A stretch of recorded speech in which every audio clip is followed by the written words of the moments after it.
Bringing together diverse voices and roles in agriculture is crucial to educate the public about the truth and importance of our industry. We are honoring those stories and people who are sharing experiences and solutions so that we can work towards a stronger future for our nation. Without agriculture, we cannot survive. Listen to Ag Talk. Your story matters on Rural Radio XM 147. Welcome to Ag Talk, where your story matters. It doesn't matter if you have 2 followers or 2 million. Your voice has a place here. Have you been thinking about sharing your story and becoming an Ag Women Connect member? If you're listening to this podcast, you're in luck because you can get 10% off today.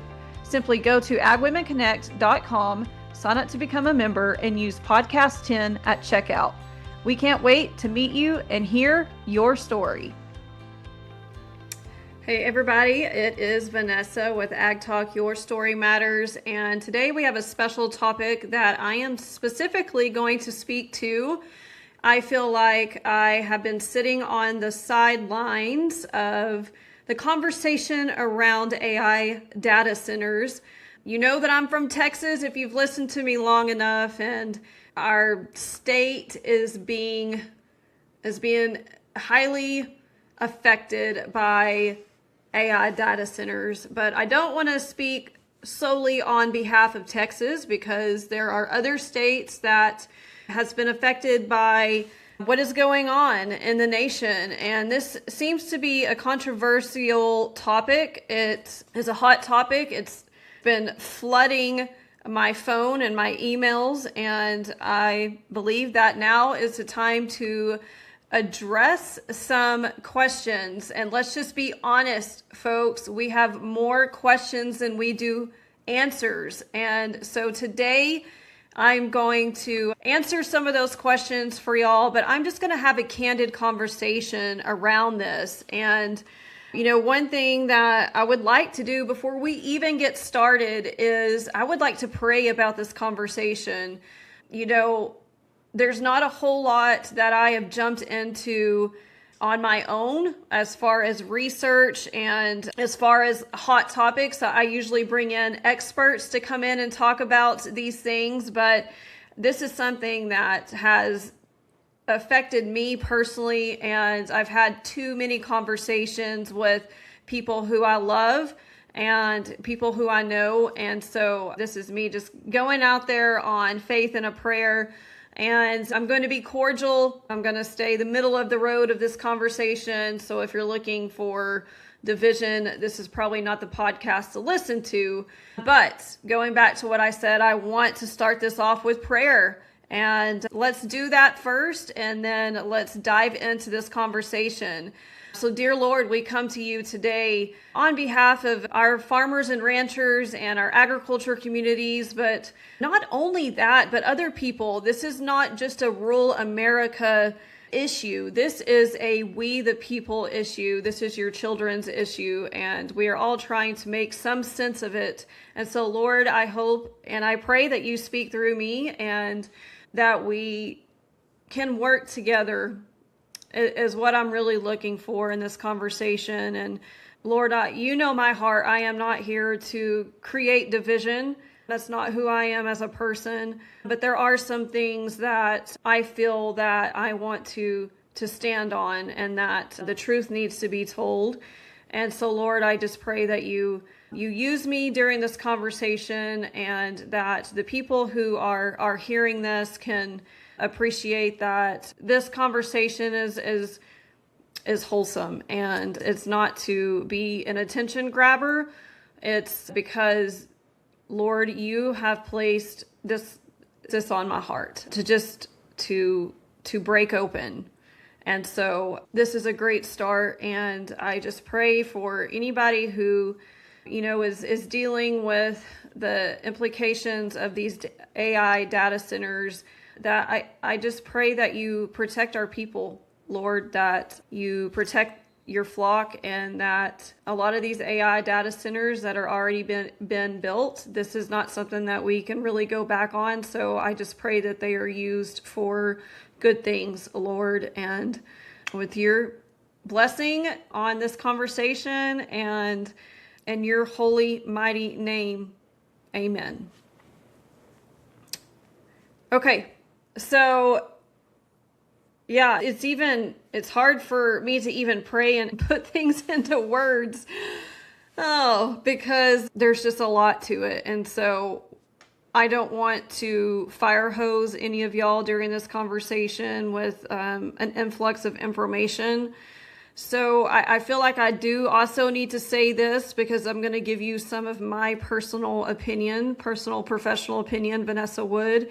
So some of the things that I will be saying is not a true reflection of Ag Women Connect as a whole, because let's just face it, that is impossible, right? There's no way that I can read everybody's mind on this. So I just need to state that this is not an entire reflection of Ag Women Connect as a whole. But I will say that I have had multiple conversations with people within our network, and honestly, I'm just regurgitating this information of what people are saying. So bear with me. I am actually excited to do this. So first and foremost, I want to say from the very beginning that this is not a Republican or Democrat issue. Y'all, anybody who goes out there and starts to pin this on one party or the other, y'all need some Jesus, because this is we the people, right? I am getting feedback from our rural communities. I am getting feedback from people who live in the cities. I am getting feedback from Democrats, Republicans, independents, Black, white, Asian, Hispanic. I just need to lay that out there. And I've seen some other things like this is the far left and the extreme, or the extreme left and the hard right coming together. What are you even talking about? If you're going to be an elected official and leader, you cannot come out there and say things like that and then also say that we need to create unity over topics like this. If you want to create division, keep on with that road. Keep on with that saying, because that's exactly what you're going to get. AI data centers is we the people concerned.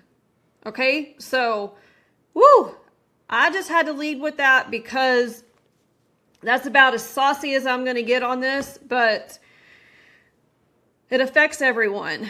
And because this is a divisive issue, obviously, somebody needs to point that out and to speak with truth and speak with compassion.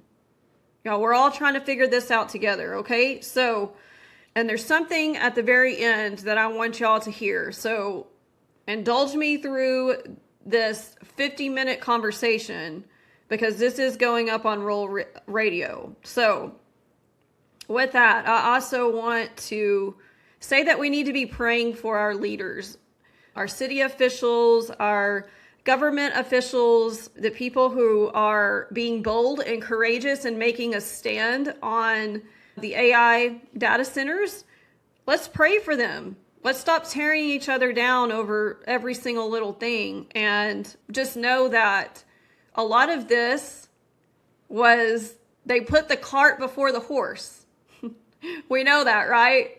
Yeah, we were left in the dark, and then all of a sudden we have AI data centers popping up all around the country and all around Texas. And so we need to keep that in mind, that a lot of people were left in the dark about this. They didn't have the information that they needed. They didn't have the resources. And so there are a lot of folks out there that are trying to make the best of everything, of what's going on. So please pray for our leaders. Let's work together on this. So I did write a blog on Ag Women Connect. You can go to our website, agwomenconnects.com. You can kind of see where we stand on this, where I stand on this, and how we're making some sense of it. So as I said earlier, there is more questions than there are answers, and I believe that's a true statement. So let's break it down. What are some of the pros and what are some of the cons? And I'm going to be pulling some questions off of my social media that I saw today. So This is a reflection of what has been told to me and what I have personally seen. So, as far as our rural communities, I really do feel like they are being left out of the conversation. You'll read that on my blog. And y'all, these are the leaders of the land. These are the people who sacrifice every day to feed the world.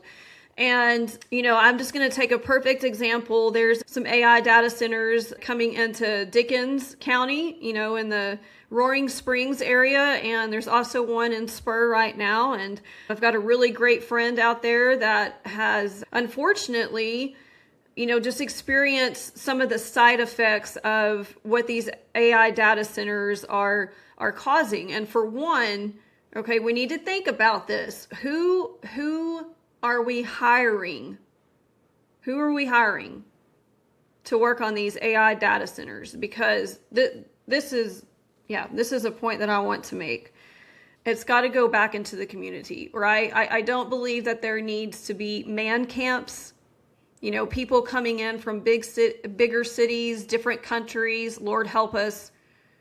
It better not be illegal aliens, coming in to work on these AI data centers. If people are going to benefit from this, it sure as heck needs to be the folks from the rural communities that they're there, right?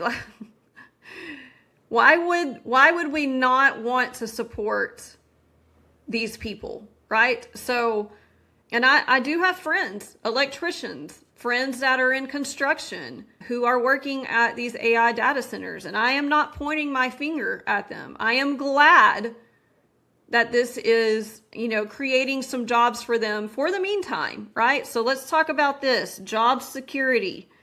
So we've got an influx of jobs, right? In the first to second years of these AI data centers, the people hired, right, to work at these AI data centers need to be local, all right? That is my opinion on this. One of the other things that is coming up is that this is raising rent. It is raising the cost of living. That is common sense, y'all. When we have an influx of people, especially coming into these small towns that do not have the infrastructure, that do not have the houses and whatnot to supply, this is going to cause rent and the cost of living to explode. And we've already seen that. I've heard that there are some of these centers, and I need to fact check this, but I think I just read it, that they're bringing in thousands, tens of thousands of campers in to these places. So,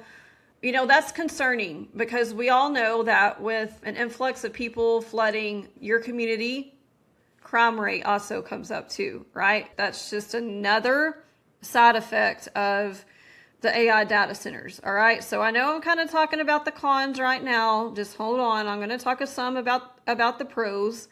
The job security, if it's good for you and it's good for your family, then I don't think that we need to be pointing fingers, all right? That's what I have to say about that. So in the rural communities and the people of the city, they need to be the ones hired for these positions, all right? So creates jobs, but then we're going to see that retract, right? So once the data center is built, then it's going to be, higher up jobs, technical jobs, things of that sort. So we're going to see, those people move out, and then that's also going to reflect prices and affect the economy, right? So that's something else that we need to be looking at as well.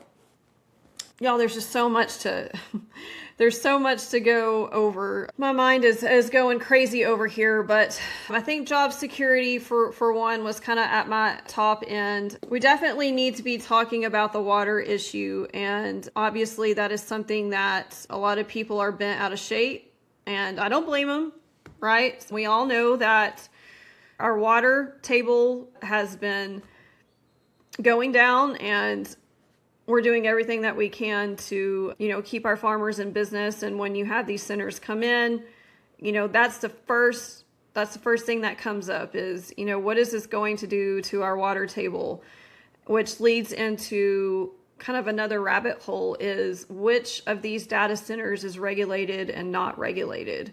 So before I get into all that, I do want to make a shout out to our senator here in Texas who has honestly dedicated most of his life to making sure that we can still have water in Texas, and that is Charles Perry. You know, he would be a great one to write and have a conversation with, because I think he probably saw this coming and he has made the best out of the situation, and I think he has helped us tremendously as far as we need a closed water loop system with these AI data centers. And, you know, that means that they're only going to hit, when I say hit, that means draw up water very seldomly, and they're going to reuse and recycle that water. I mean, that is the plainest way that I can put it. And, you know, the brackish water too has been said, you know, that's kind of floating up there that they're wanting to use brackish water. I don't think that's a bad thing either. But so the water issue, I know that people are definitely, you know, using this as a fear-mongering tool. Is it a concern? Absolutely. Yes, we need to be concerned about it. But do I think that it's going to deplete our water system? No, I don't think it's near as bad as what people are making it out to be. And I would love to, you know, have another conversation with Senator Perry. We covered this a couple of years ago, but this, you know, this was before all of this boomed. So I would like to have some more information on that, but I know that he has been working tirelessly to, you know, make sure that when these AI data centers come in, that they're going to use a closed water loop system. Let's talk about regulated versus unregulated. So this is definitely a thing, and there are unregulated data centers, right? They're the ones that are basically already been built, and we have no idea who owns them. Right? I mean, there's still questions of who owns the one in Abernathy. I don't know. Can somebody get me that answer? If you have that answer, email me at info@agwomenconnect@gmail.com. We don't know who owns the facility in Abernathy, Texas. So we have regulated versus unregulated. Am I for data centers? No. But I'm also not against them. So I need to kind of throw that out there too. I think that there are some that we need and that we're already using every day. Y'all, I use ChatGPT. I'm not going to lie. And I probably, if I'm betting, I know you do too. So, you know, we just need to be realistic with each other, right? We truly do. But I 100% agree that any other AI data center that wants to come into this country has got to be regulated.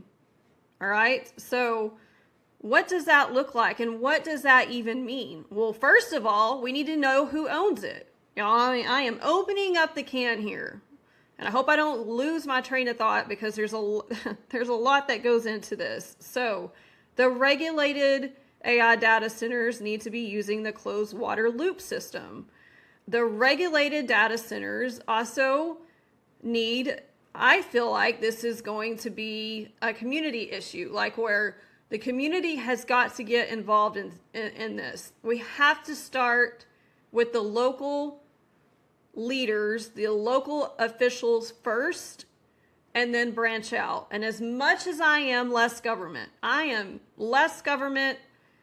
we don't want anybody impeding on our private property rights, but this is something that I wrote our legislators earlier this year, because I knew that China, I still know, even with Governor Abbott, you know, and the passing of the bill, it's a House bill, I should know this. Governor Abbott signed off on it, that no land should be bought in Texas by China. That's a great start, but guess what, guys? China is smart, and they have found a way to still buy land through other people, partnerships, LLCs, businesses in the United States. Okay, so back to my point. It starts in the local area, right? Our mayors need to be a part of this. Our commissioners need to be a part of this. We need to be starting there. But I truly believe that there needs to be a state and federal committee that oversees these AI data centers. I believe that we could put together a fierce committee to make dang sure that our adversaries are not getting a foothold into the technology, right? So not only the data center, not only the land, but the technology that we're going to be using for these centers. And that's where I stand on that. I want you to let me know your thoughts on that, because it's just a reality. They're still finding ways to buy land. They're still finding ways to try to get their foot in the door with the AI data center. And I'm not trying to create fear here. That is a fact, okay? So, and this is where I come in and I completely support Trump, because he's a businessman. He knows what he's talking about here. Is we have got to get involved. That means working together, y'all. Working together. So, especially so, that China is not going to get into this whole situation. So, I agree with him on that. Regulated versus unregulated. All right, so we're going back to that. As I said, I think that some of the data centers will be beneficial, especially if they create energy for our grid, like our electric grid. But how long is that going to take? I've read it's going to take 5 to 7 years. 5 to 7 years, y'all.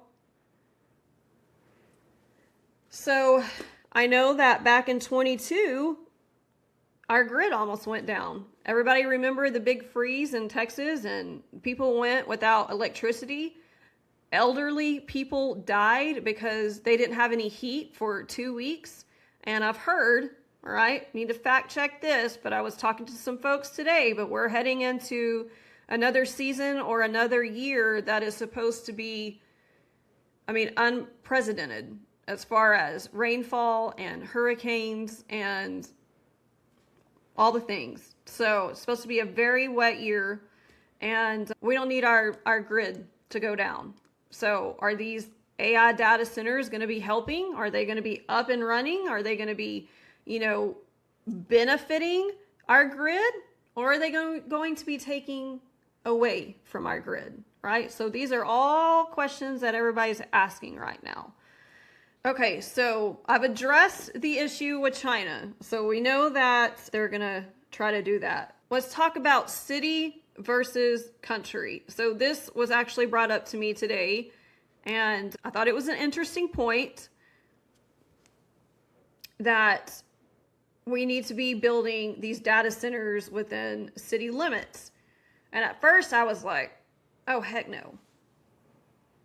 But then I was like, okay, what are the pros and cons of that? Well, the pros of that, I think, first off, is that the city will have more control, right? We have more of a chance of those being regulated than those that are in rural communities and that are also taking up good farmland. All right, so hold that thought on good farmland too. So I'm kind of open right there as far as, hey, we could actually put these on the industrial side of these cities, especially for, some of those businesses, places that are just taking up space that have gone out of business. Maybe that's an option, right? If they truly are going to get their hands and their hands dirty and get involved, and this can be a way that we could regulate the AI data center, then I'm open to that, as far as them being in the city versus the rural communities, because I think the rural communities are affected more in a negative way. So, keep that in mind. I'd like your thoughts on that. This will not be my one and only podcast about the AI data centers, and I'd actually like to put a panel of people together or have our network come together and let's just talk about it. So, all right, let's talk about farmland in general. So I had a great conversation with a good friend in Wyoming yesterday, and she said, Vanessa, my neighbor is being offered $85,000 an acre. $85,000 an acre, y'all. Honestly, wow. I mean, that's some dang good money right there. And I don't want to come off as, oh yes, take it, take it, take it. No. I'm going to come off as the reality is if you don't have anybody in your family that is willing to take over this farmland, or if the farmland, if the soil is done, if there's no water, okay, this is where my compassion comes in, right? This is where we have to look at the full picture, right? The full picture is our farmers and ranchers sometimes just have no other choice. They have their back against the wall. And so I am not going to be that leader and that person that says, how dare you? You sold your land out to AI data center or solar or wind farms, because I don't know their full story, right? And y'all, our farmers and ranchers are tired, okay? Some of them are just barely hanging on. They don't know if they're even going to make it through this next year.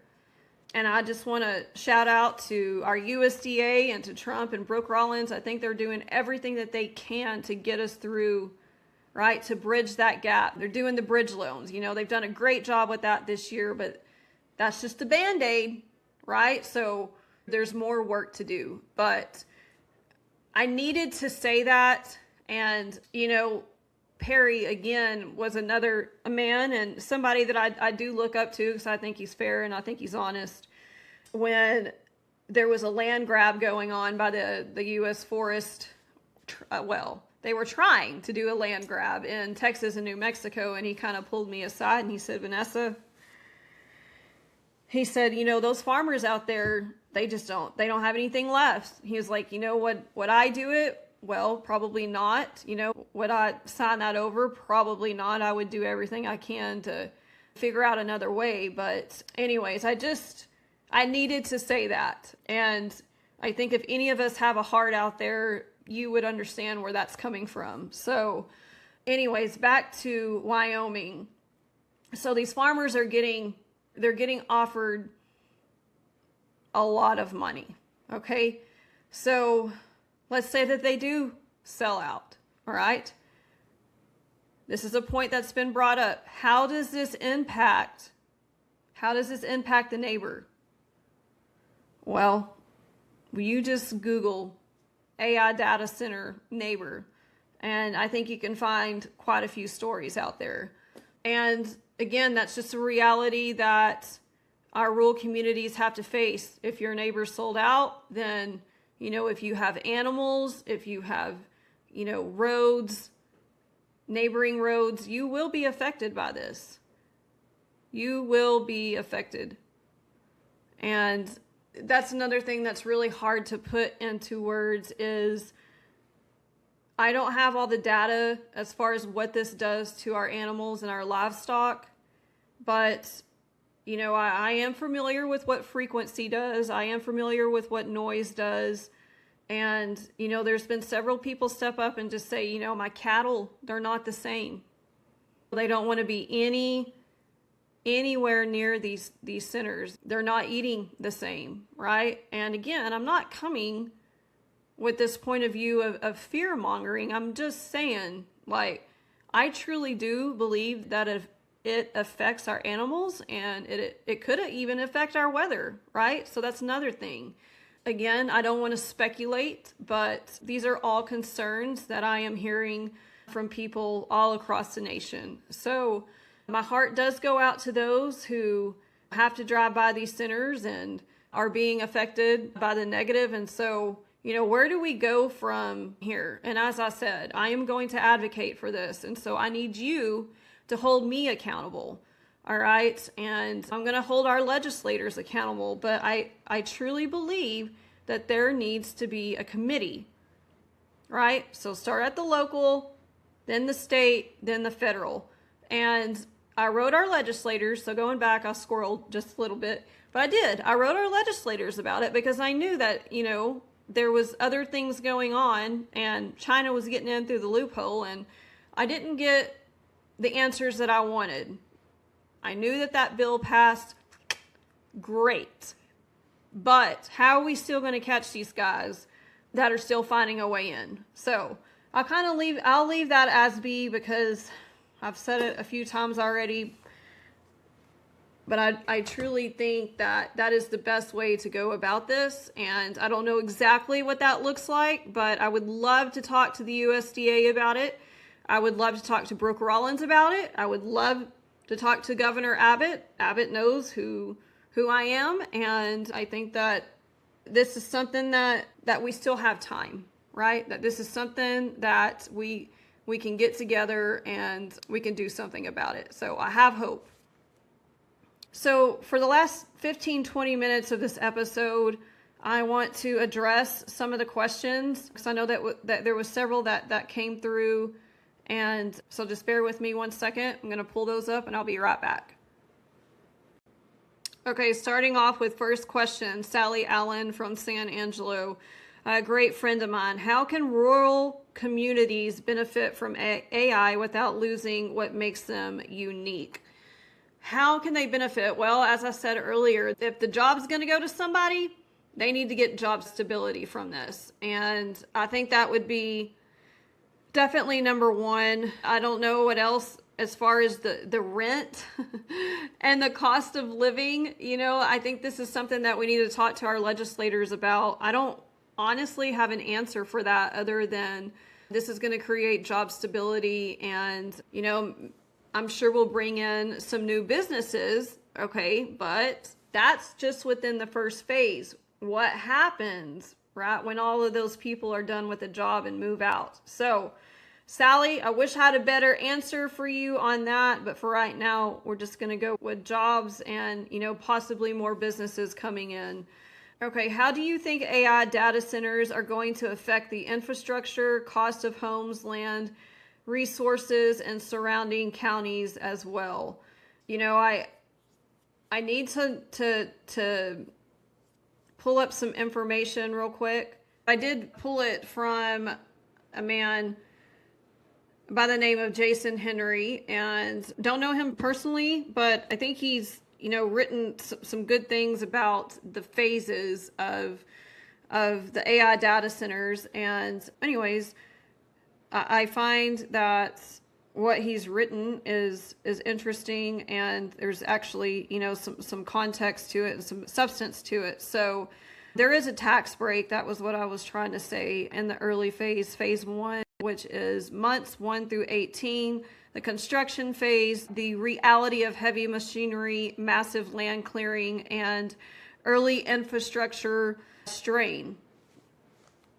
The financial reality, lowest tax revenue yield. The city only collects property taxes on raw land value and the incomplete concrete shell. The ERCOT grid bottleneck. The upgrade process begins. Grid providers require 3 to 7 years to engineer transmission lines, secure easements, and manage massive utility scale transformer delays. The water stream. This is what we talked about earlier. High temporary water usage for dust control and site preparation. The dust control, I think, is a great point.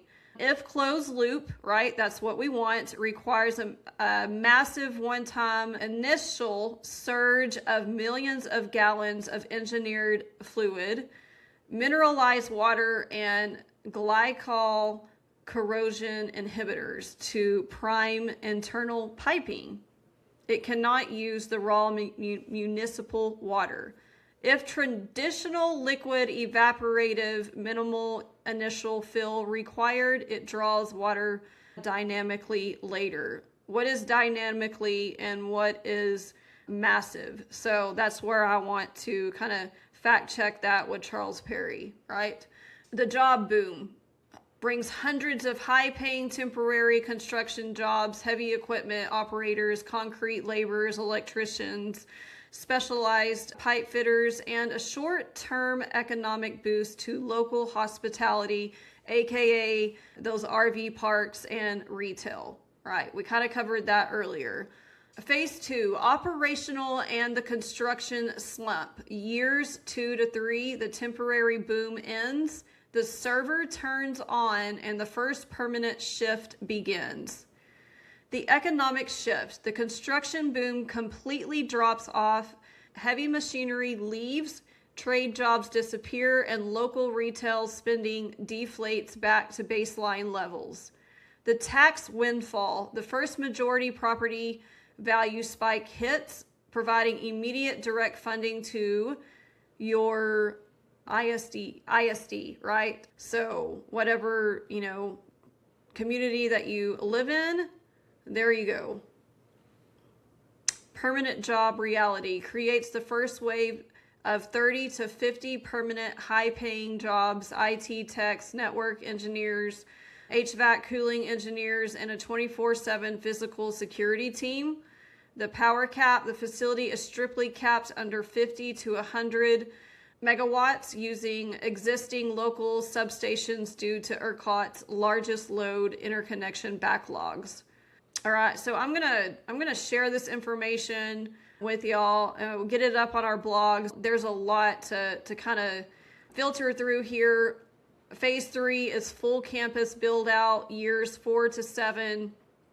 Peak tax revenue and upgrades. Local tax revenue reaches its absolute peak as the subsequent data halls are completed and filled with billions in high-end computing technology. All right, so this is what I wanted to say earlier about the ERCOT upgrades, where we'll see if this ends up benefiting us. But full grid load ERCOT upgrades finally finished, 5 to 7 years. Dedicated transmission lines come online, allowing the center to hit its maximum predicted draw of 100 to 540 plus megawatts of continuous daily power, enough to power 200,000 homes simultaneously. If closed loop, power consumption peaks at a much higher threshold to run continuous mechanical cooling fans, introducing a severe energy penalty that maximizes long-term grid load during blistering summer heat waves. If traditional evaporative electrical draws peak at a slightly lower baseline.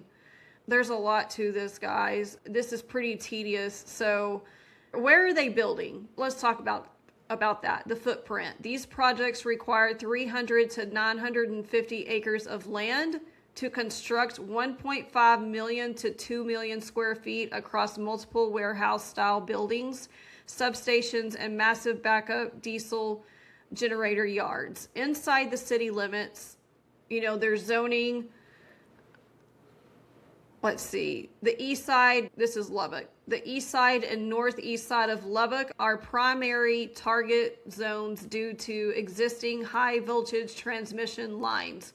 However, these projects face intense neighborhood pushback and active city council debates over zoning, specific use permits, cooling fan noise, and diesel backup emission permits outside the city limits to bypass city zoning restrictions, which makes sense, noise ordinances, and local municipal pushes. Developers are targeting rural areas, and yes, they are. That's a great word, targeting, right there. I really do feel like our rural communities are being targeted. So you guys, I think this is really good feedback. And so I'm going to read what Morris, her name's Morris Vitamin. I don't want to say that the wrong way, but she makes some really good points here. And then I'll answer her question at the end. So we live about 3 miles from Stargate Center in Abilene. The impact of this center has been greatly felt all across our community and the surrounding area. Now we have another center being in construction and a third rumored on the opposite side of town. Our infrastructure has simply been overwhelmed by the influx of workers and trucks and vehicles. Even where we are, which is rural along county roads, we have seen a vast increase in traffic. So we have not talked about that yet, but that is a solid point. So this is hint, hint, where our county commissioners need to come in. There are certain routes we won't even consider hauling horses along anymore. This has triggered several construction road projects which have just added to the traffic jams we see at least 2 times a day leading into and out of these areas. Our roads are being beat down by the heavy truck traffic. Vehicle collisions are way up between trucks and commuters. So that's another valid point. Wrecks and what used to be a 10 to 20 minute commute from south side of town to the north side can sometimes take 2 to 3 times as long if you get caught by the pre-work and post-work day rushes. Housing costs, especially in the rental market, have exploded. Local college students are having a hard time finding off-campus housing because they can't compete with the current market that has inflated rent 50 to 100% over what it once was. We have huge RV parks that have been built on what was once pasture and farmland along the outskirts of town. There's 2 currently being built with the capacity of 2,000 RVs each. Wow. Okay. City and county emergency services are also feeling the strain with much higher call volume and responses both at the center itself while it's being constructed and due to the influx of population. On the benefit side, the city will have about $25 million in additional revenue this year, but that has come at an expense of a lot of wear and tear of our roads and streets with the still unknown impact on our water supply long term. So, that kind of goes back to the conversation I was having earlier that, our city has to get involved and our commissioners, they have their work cut out for them. All that to say, I think a fair question to ask is the benefits worth the cost long term? What is the AI company willing to do for the communities impacted by their rural development to even the exchange? Also, what is being done to prepare communities for the boom and the eventual tapering of demand for housing, etc.? And I wish I had answers to all of that, but that's why I'm saying we had to be talking to our elected officials, and I believe that there needs to be committees to oversee these areas and these AI data centers. So I wish I had more of a solid answer for you there, but I'm kind of left in the dark as well. So that's some great context and feedback, and hopefully I'll have some more answers for you on this next episode. So what I wanted to end with today, to kind of just bring this all together, is this is my faith, speaking through me right now, is I do believe that there are some data centers that will be beneficial, right? And that's what we have to pray about, right? That's the hope, and that's what we want, right? Because some of them are already here, right? So we have to find a way to make the best out of the situation. But I also don't think that God is looking down on this earth and saying that we need an influx of AI data centers all across the plains of Texas or Wyoming or California or the panhandle of Florida. Wherever that is, I think history will repeat itself.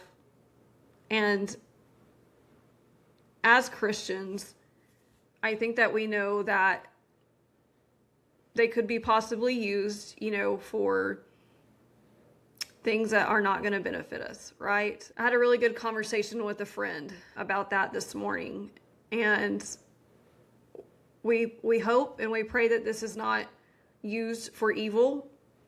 And with me saying that, okay, I want to be clear. I don't think that, the people who are working for these AI data centers or, getting some job security out of it, or the people that selling their land, I don't think that they're evil people, right? But there are great things that have came out of technology, and there's some really bad things, that have came out of technology. And this is just this is an upgrade from that, or a downgrade, or how, what I'm saying. This is just a new thing, right? This is the next phase of technology. So as Christians, I want us to be mindful of what comes out of our mouth. Are we really speaking for the people, right? Or are people speaking because they're going to benefit? Or are they supporting because they're going to personally benefit? So this is where we need to pray, and we need to use our discernment and our wisdom about it. And we need to stick together. We need to stick together as Christians and just make the best out of this situation. So we also need to take a stand, but I believe that we can do that in a positive and forward-thinking way. We can do that without creating so much division. So share this, send it to somebody who needs to hear it. As I said earlier, I'm going to be trying my hardest to open up these conversations and work with our legislators on this. So let's just hold each other accountable, and let's not be the person who talks about this and then does nothing about it too, right? So God calls us to be bold and courageous. And I loved what my friend Lisa said today. The first two letters of God is G-O. That's go. Let's go. Let's go. Let's stand up for our family farms and ranchers. Let's stand up for the American people. But let's do it in a way that the Lord wants us to do it. So thank you for tuning in to Ag Talk. Again, send me your questions. Send me your thoughts. Let's get this out in the open, and let's go.